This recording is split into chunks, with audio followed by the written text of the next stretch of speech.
আসসালামু আলাইকুম বন্ধুরা। আমি এখন চলে আসছি সেই কমলা বাগানে। আমার এই বাগানটি চুয়াডাঙ্গাতে অবস্থিত, আমার নানু বাড়িতে। আর আমি যেহেতু থাকি কুষ্টিয়ায়, হঠাৎ করে ফোন আসলো যে বাগানে সার দেওয়ার কাজ চলতেছে।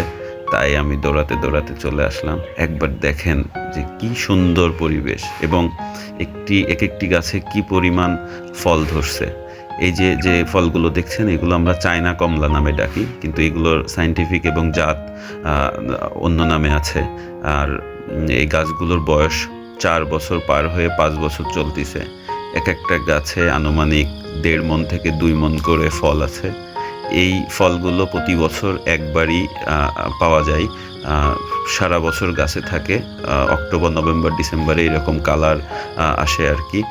আর আমার যখনই মন খারাপ থাকে তখনই আমি ছুটে চলে আসি আসলে এই জায়গায়। কারণ আপনি সারা দিনের ক্লান্তি, স্ট্রেস নিয়ে যখন এইরকম প্রাকৃতিক পরিবেশে আসবেন, তখন আপনার মন থেকে সব ক্লান্তি এবং স্ট্রেস দূর হয়ে যাবে। দেখুন, পাড়ার পরে যে অনুভূতি হয় গাছ থেকে কোনো ফল, সেটা এখানে না আসলে পাওয়া যাবে না।